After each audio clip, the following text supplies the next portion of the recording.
Alrighty. So first of all, I'd like to open up, if I may, with a kara kia. I'm Ros Rice, by the way. I'm the Executive Officer of Community Networks Aotearoa. Hello, Naomi. Nice to see you. Kara kia. Whakataka te hau ki te uru. Whakataka te hau ki te tonga. Kia mā kina kina ki utu. Kia mā tara tara ki tai. Kia hi ake ana te atakura. Hei tio, hei hoka, hei hohu, ti hei Māori ora. Really beautiful. Welcome everyone to this Zoom. The subject we're going to be talking about is, whoops, she said, admitting the next person in. 2 people more.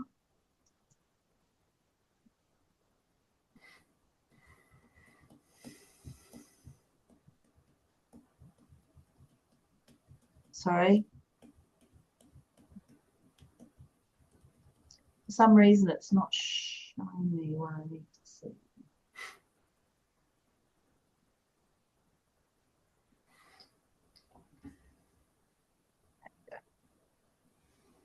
So the subject that we're going to be talking about is using PR and strategic communications to support effective advocacy. And I've waved my finger at Daniel all week about not using the term advocacy all the time because of how we all go, advocacy, we can't talk about that. We can actually, but we all have this fear of being really careful about identifying ourselves in the advocacy space.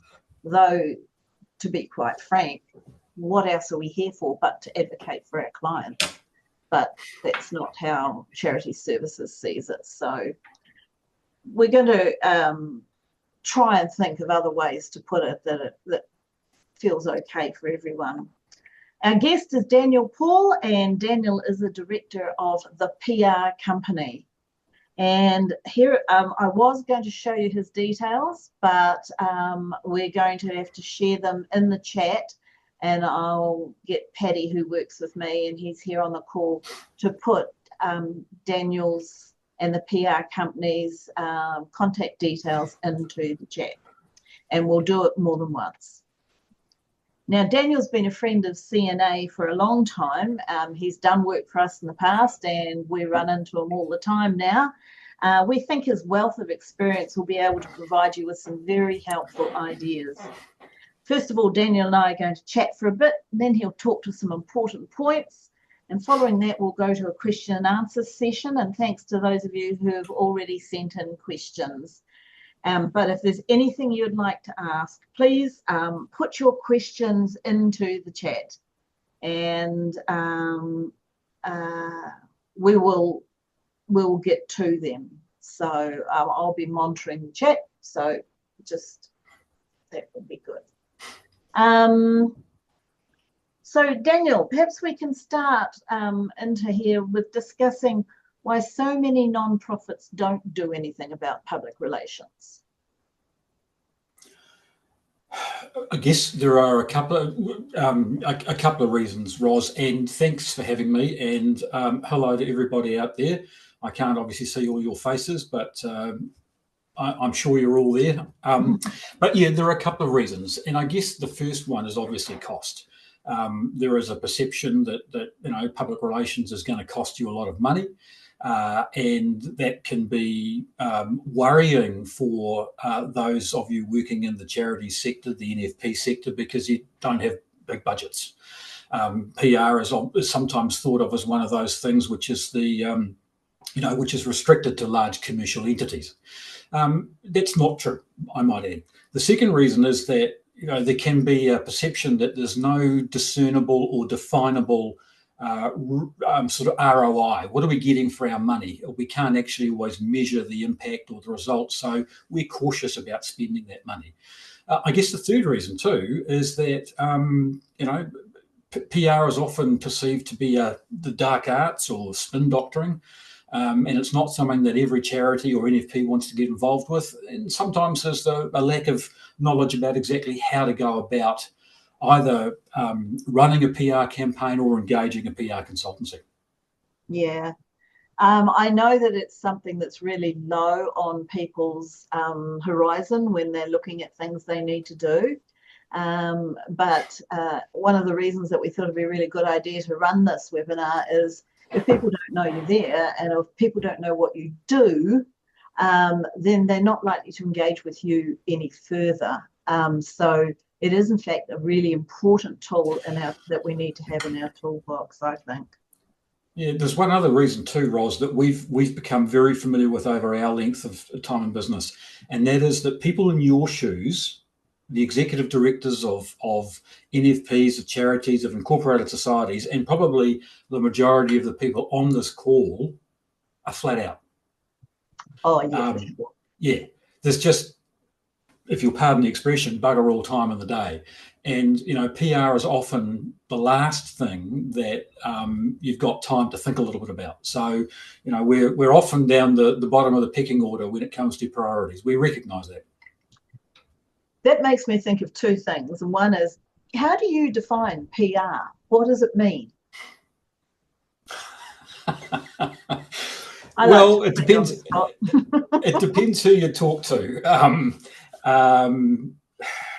PR is public relations is a recognised body of knowledge. I know that it's a dirty word in some government circles, which is why we no longer talk about public relations. We talk about comms. We don't want to be associated with those spin doctors and things like that. But there is a recognised body of knowledge to it. There are formal definitions that apply to public relations. There is actually a quite detailed process of what constitutes a public relations activity. I can talk a little bit about more of that in a moment or two, if that's okay with you. Yeah, no, fine. So if you're a tiny non-profit, just going off on a tangent here, are there ways you can let people know you exist that are very inexpensive? Because we do all think of PR as being expensive. Yeah, and I appreciate that. And I said before, and I stress, it doesn't have to be. Look, social media opens so many doors to organisations these days. It's inexpensive. I mean, the cost factor is the resourcing of it, but it allows you to tell your organisation's story and control your own narrative. And I'm going to talk a little bit about why that's important down the track. Media engagement is, again, it doesn't have to be expensive. It allows you to build your own profile and credibility. And I was at a function last night with the Herald's Wellington news editor, Katrina Bennett, and she was talking to a bunch of, in this case, SMEs, but she was talking about how to use her and her newsroom to gain traction with the audiences that SMEs want to talk to. She says, you know, as journalists, we're always open to a good story. It's just how you tell the story. It doesn't have to be expensive. Are they though?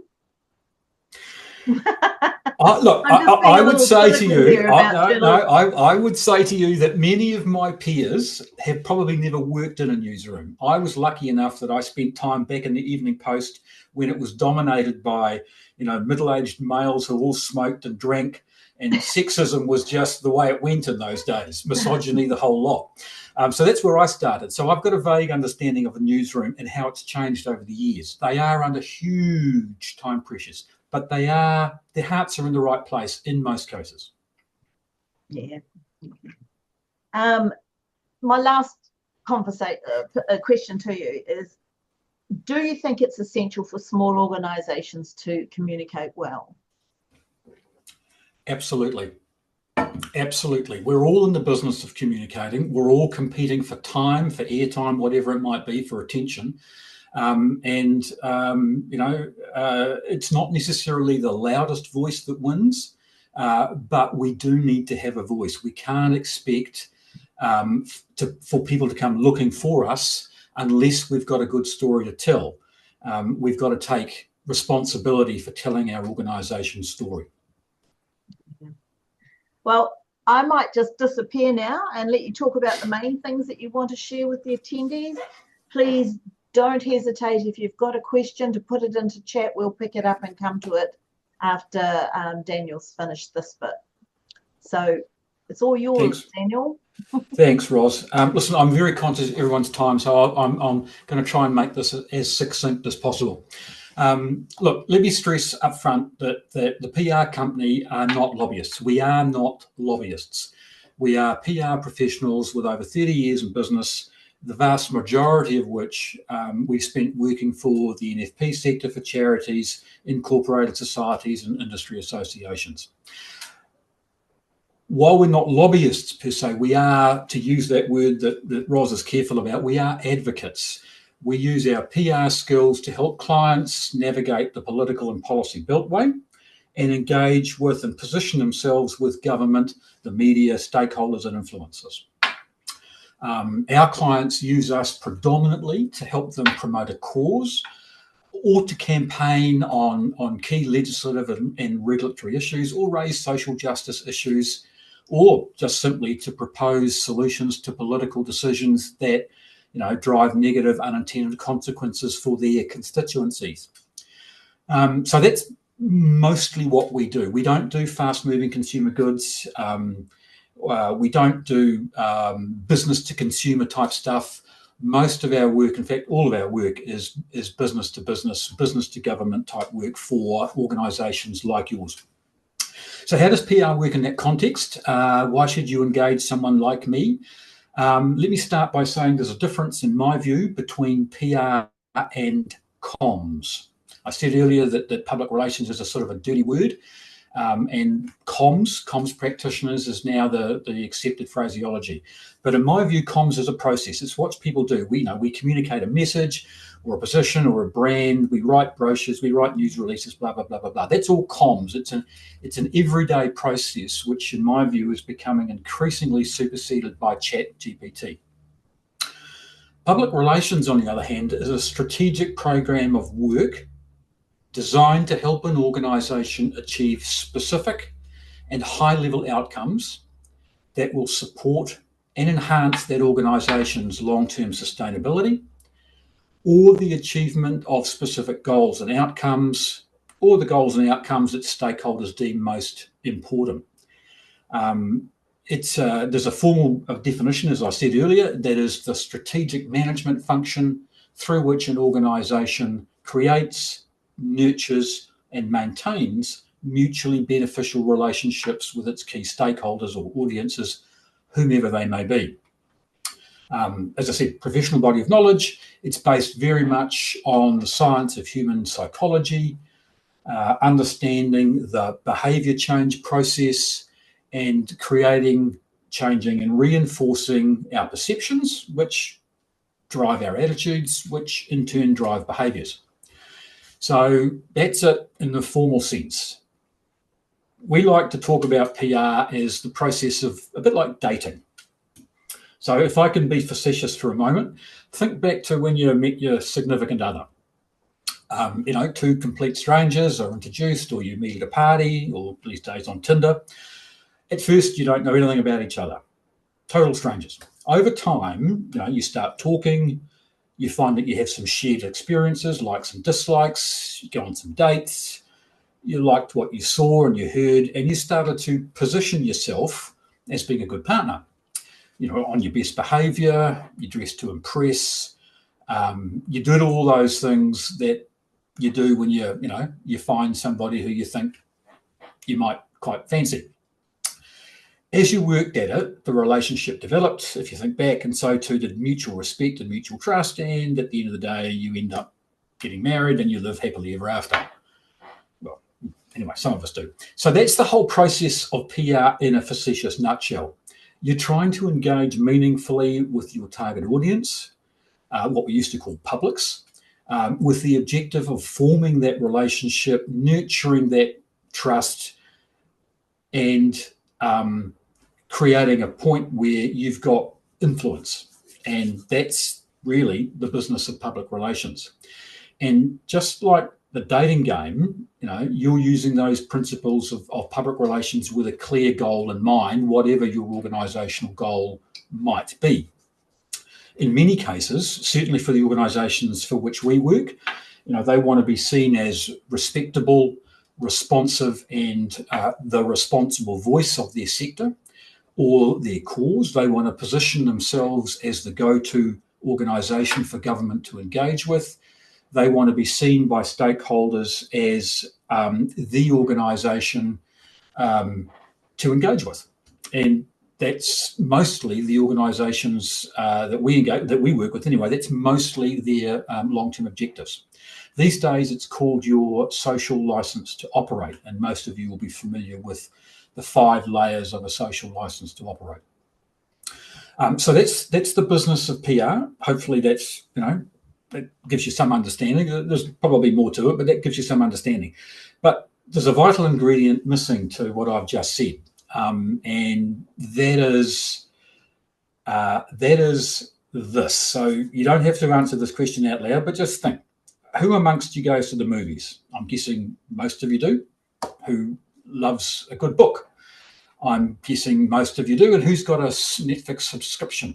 Well, actually, these days, who hasn't got a Netflix subscription? So everyone loves a good story. Hero versus villain, good versus bad, love conquers all, etc., etc. So I know that if I find an author that I like, I tend to read their whole library, download the movies that come with the books, etc., etc. Binge watching is a thing these days. I guess the point I'm trying to make here is that stories are critically important to us. To quote Steve Jobs, facts tell, stories sell. So the better your organisation's story, the more you'll get noticed. If you've got a good story to tell, you'll stand out from your crowd, or from the crowd, I should say. We are hardwired to listen to and remember stories above all else. There's no buy button in the brain. We don't make rational purchasing decisions, or we don't make rational decisions around what we choose to do. We make emotionally driven decisions based on how we feel. Stories make us feel. It helps us gain the attraction or the attention of our audiences. So part of our job as PR people is to help your organisation tell its story in such a way that you gain the attention of the audiences, the publics, the stakeholders that you need to be talking to. Your story is the key that unlocks the awareness door, that gains the attention, and that starts the process of building the relationship and the trust and the influence that you want. So our job is to help our organisations, our clients, understand how to create that story, how to deliver it to the right people in the right way, and how to control that narrative so that story stands out and their positioning or their requirements, their asks are sustainable. So let me just give you a couple of examples in terms of some of the organisations that we work with, and then we can take some questions.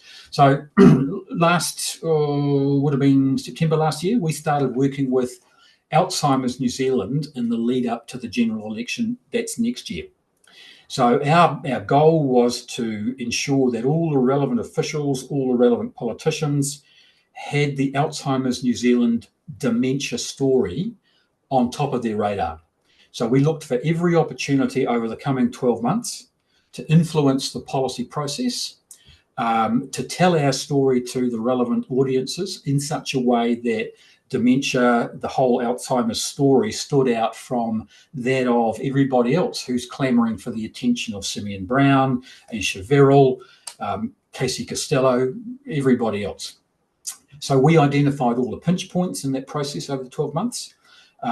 We drafted the stories that we could use to tell those stories at each particular pinch point. We researched the audiences we wanted to tell those stories to, and we adapted the story based on what our research told us about the views of Verrill or the views of Costello or the views of Brown. And we crafted a whole bunch of talking points, FAQs, position papers that actually told that story in a way that supported Alzheimer's New Zealand's goals.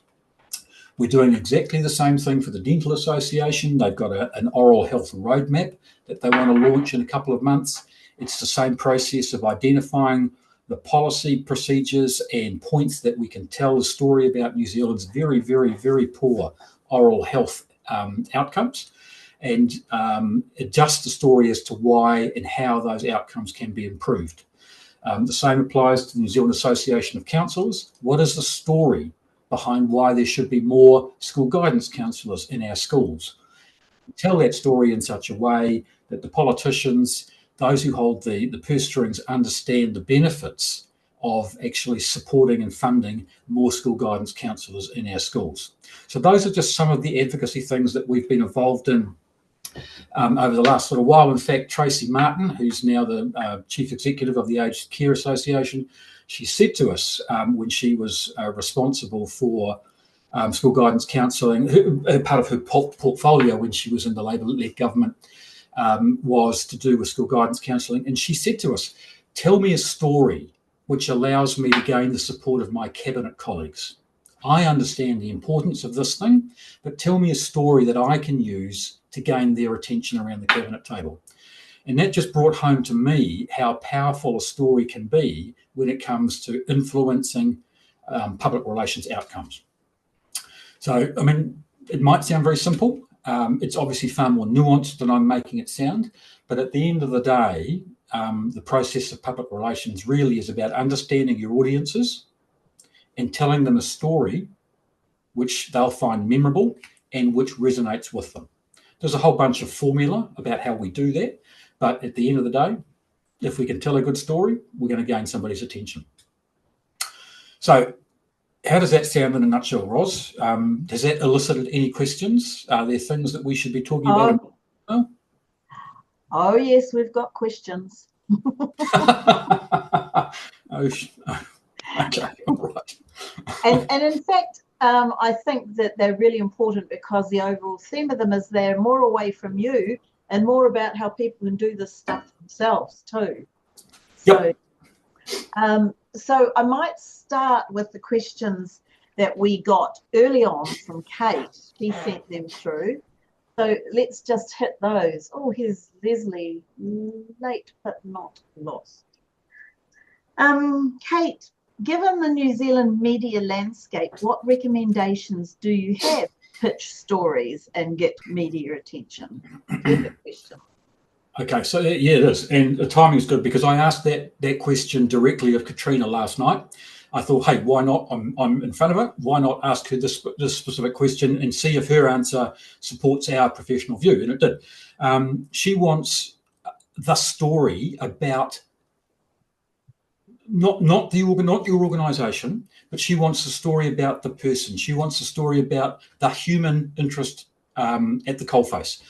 And she wants to know that that person about whom you're writing the story is willing to talk to her, is willing to go on camera, is willing to be interviewed, and she wants their contact details.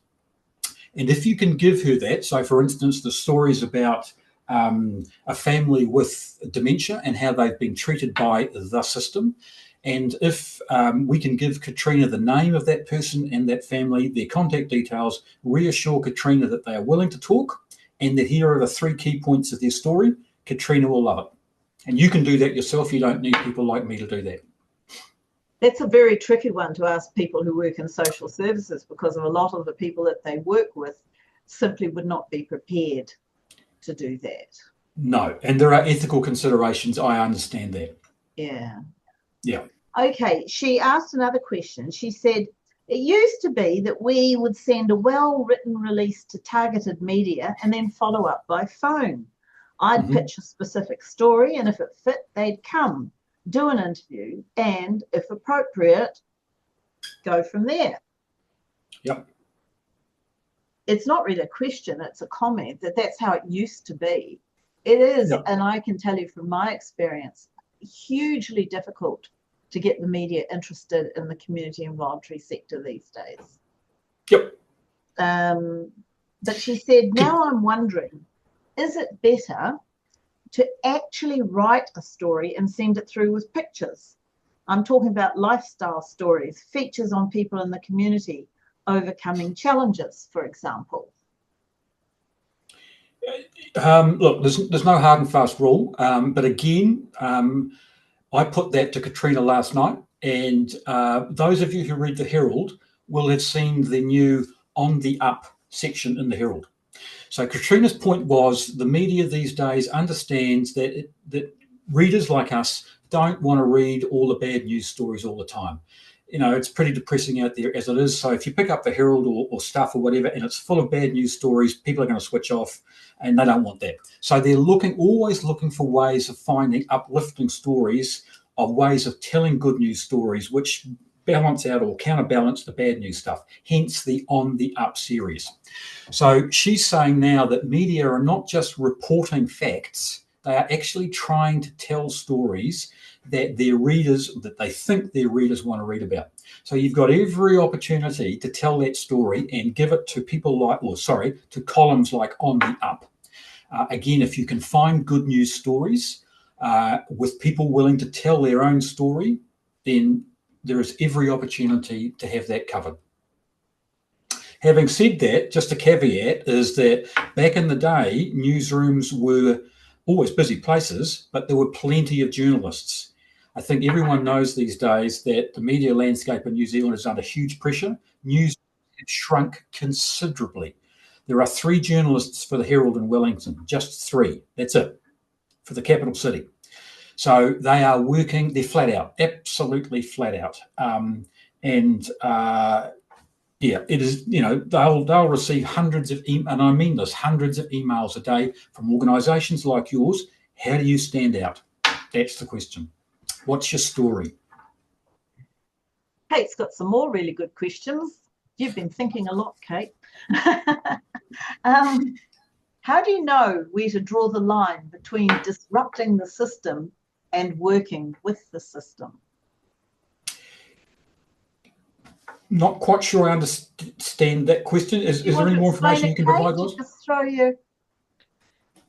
Well, I guess we, work for Salvation Army, so we do have people working in this space, which is not my core area, but I'm sort of, it always seems to be a bit of a fine line because we are quite outspoken at times about things, but we also have to be aware, I guess, that we have government contracts and, you know, sort of, I guess, you know, how do you work that out, where that line is? Yep, we have a formula that we always stress to our clients. One, we always speak truth to power. Okay, there's no point in fudging the issues.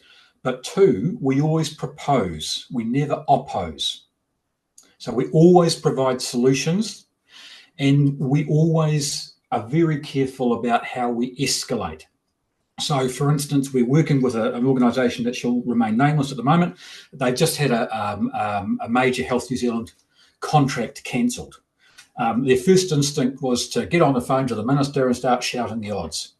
And I said, listen, that's probably not the way to go. We need to work through the process of working through Health New Zealand before we start escalating and going to the media and shouting the odds. We need to understand what's behind it.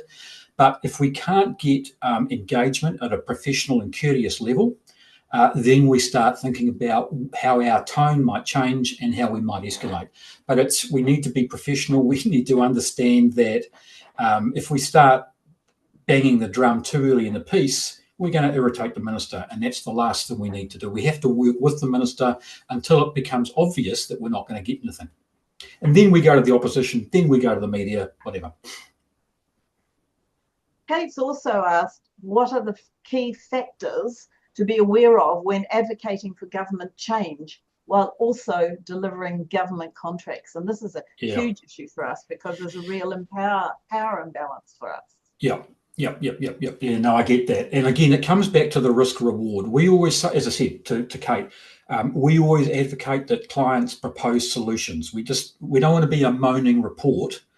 We want to go on to the media or talk to the minister or talk to the officials about how we could do things better and what are the benefits of doing that better.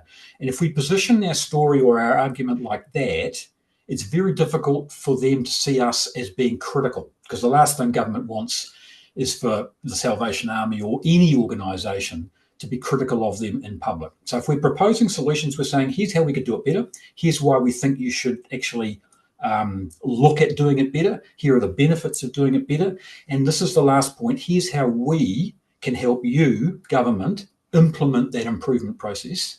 Then we're on to a winner, we feel. Yeah, hard for me because I'm so blunt. Yeah, there's a need to be nuanced about all this, Ros. Oh, right, okay. Yeah. Garth has asked, please explain what you mean by pinch points. I can't remember what I said now. What did I say?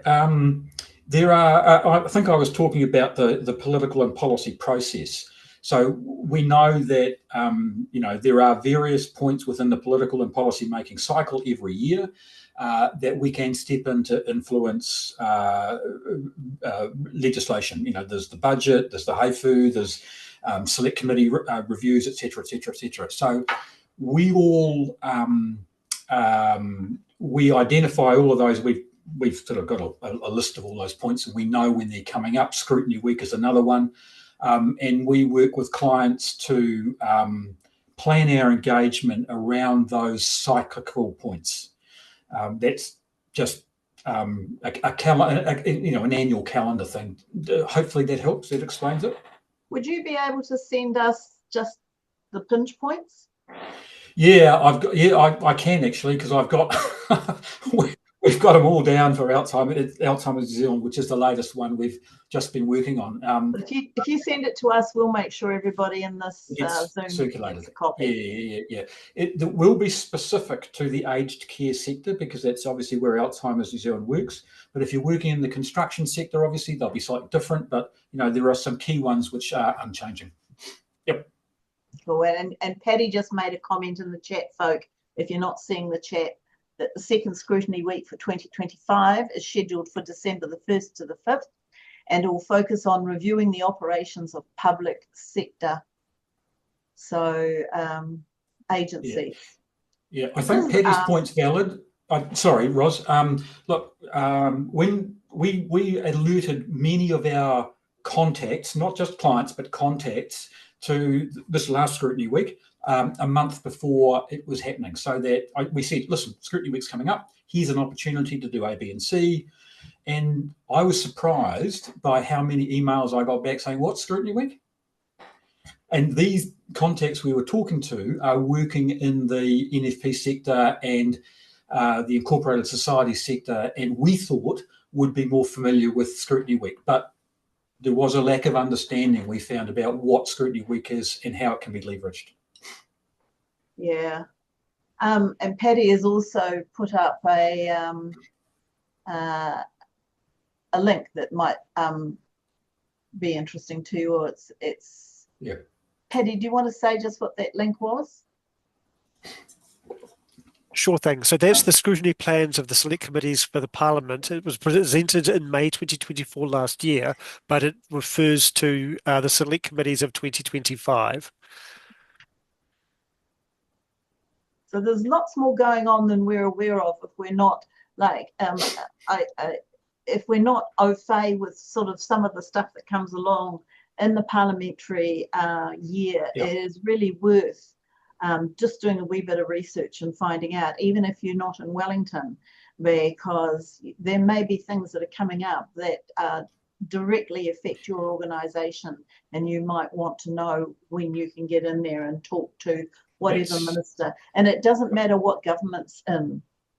It's about if legislation is going to affect you.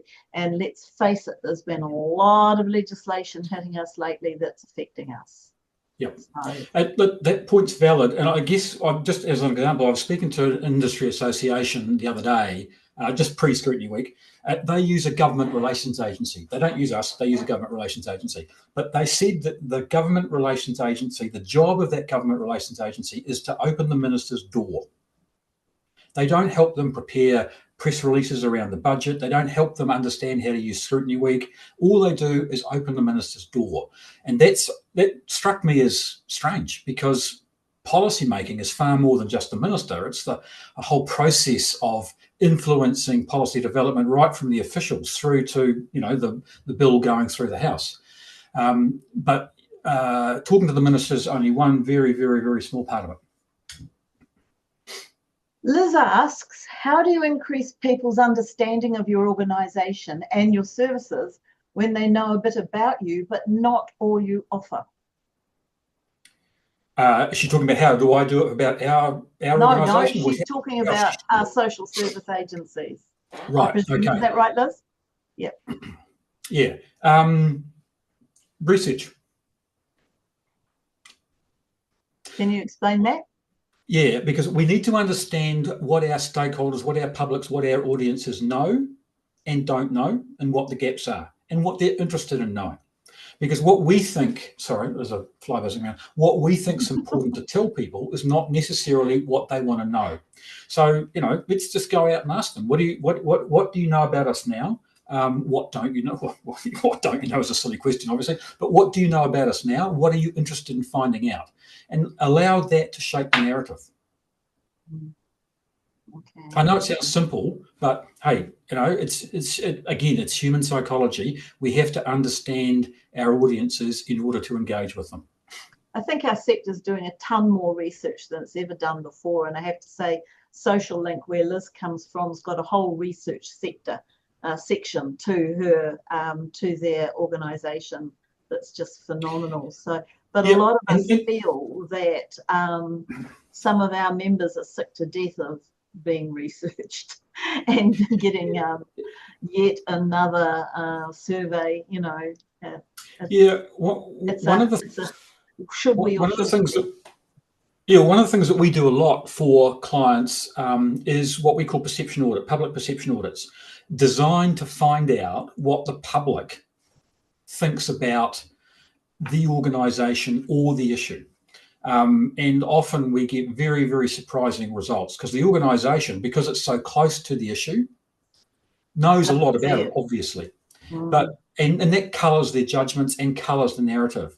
But the public, they're busy people, you know, they've got a cost of living crisis to deal with, so they're not necessarily as engaged as you might think. So public perception audits are very useful in allowing us to understand what the punter thinks.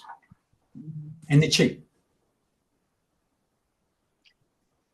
Anusha asks, what advice do you have for small charities around crisis comms, which can range from major reputation issues to dealing with harmful comments on social media?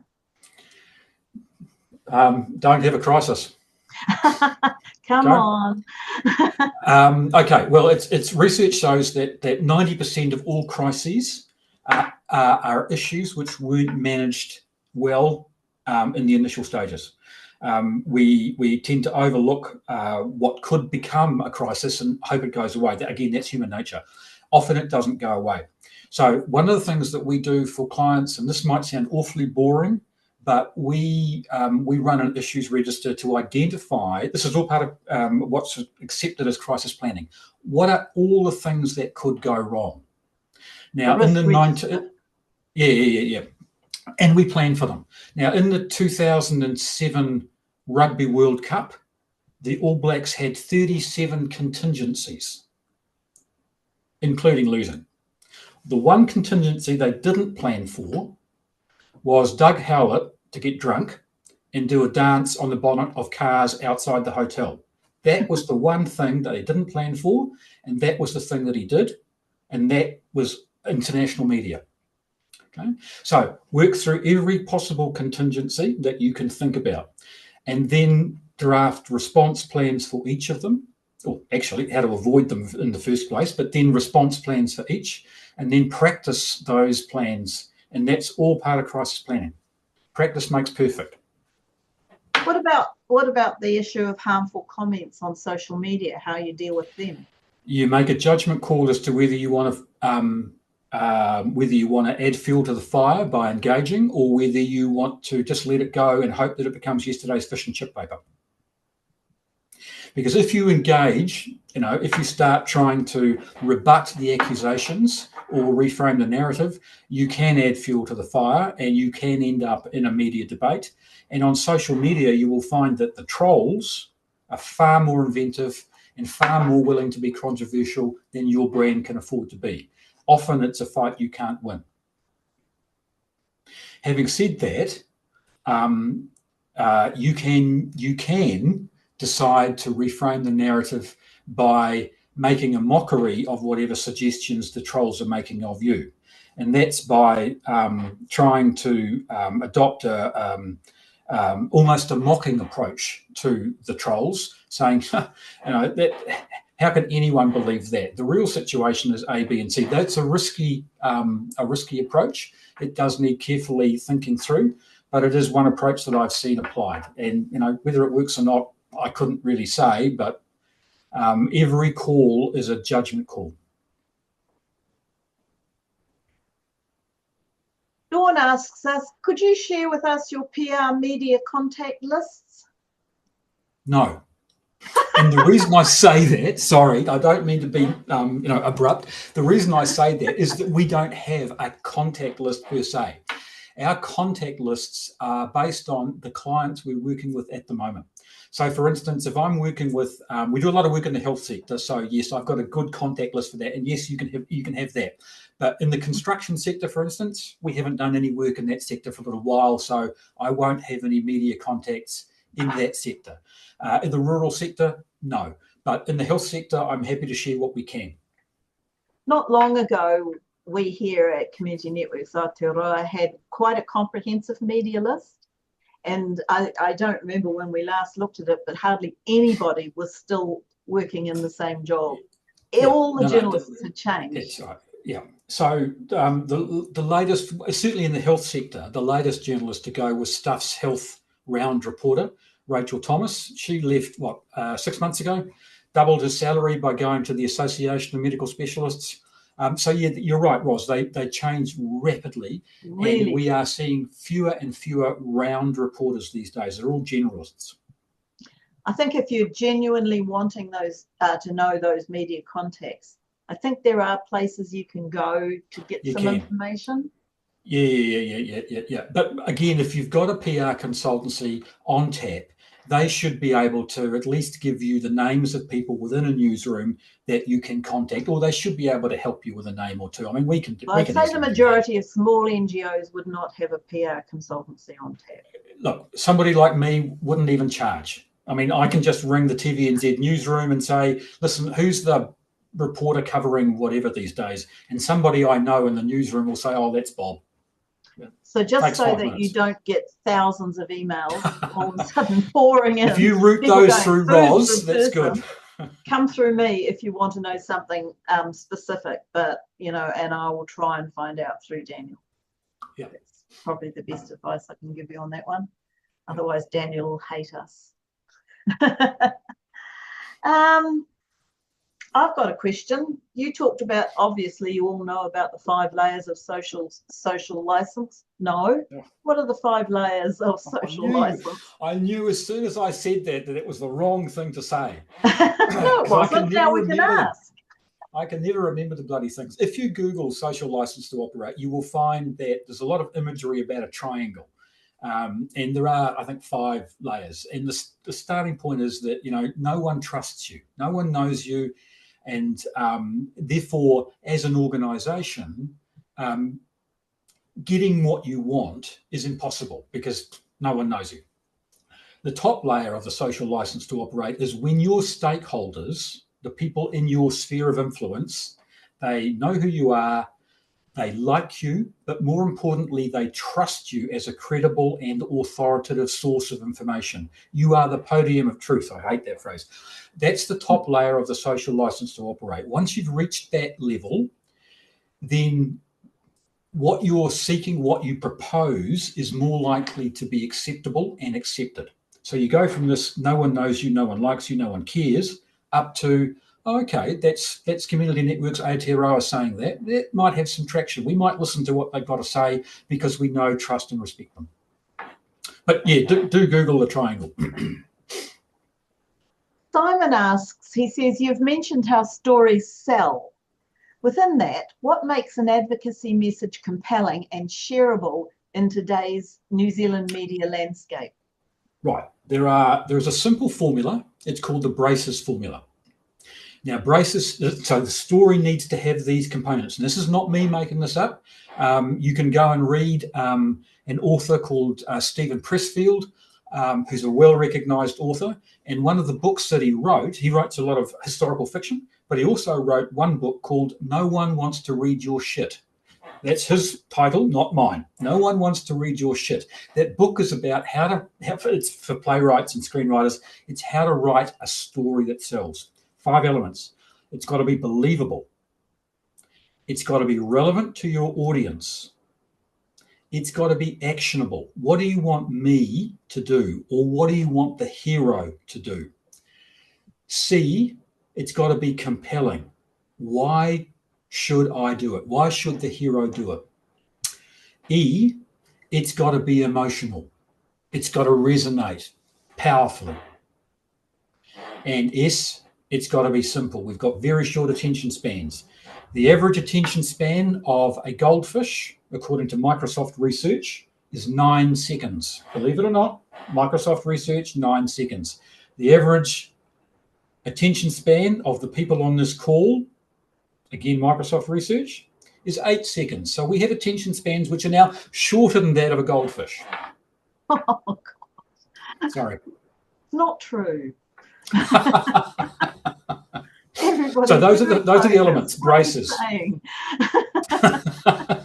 So if you use the braces formula, you'll if you can factor that in, you'll be about right. We also use another formula. That's the rule of 3s to tell a story. Only tap on or use or engage on 3 issues max, no more. People haven't got time to listen to or read more than just 3 key issues. For each of those 3 issues, have 3 messages, no more. Okay? For each of those messages, have 3 strategies to promote them, no more. So if you use the rule of 3s, you'll keep things simple and uncluttered.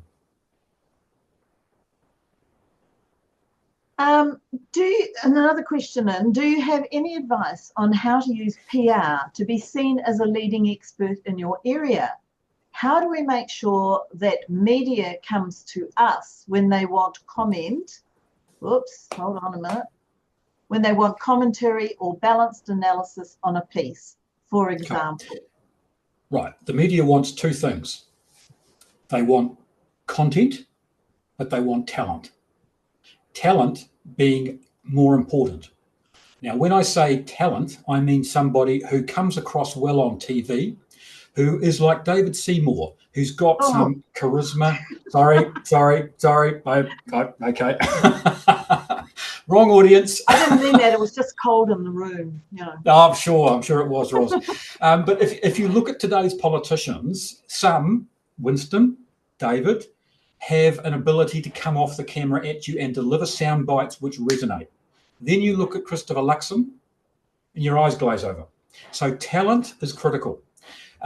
Being able to say something that's slightly controversial is important. The same old ho-hum stuff is boring. The last thing I'd say is management speak does not sell. You can speak in all the formulaic policy gonk words that you want, but you're going to find that eyes glaze over. We've got to be punchy. You've got to say something which is interesting and resonates, and you've only got 8 seconds to say it.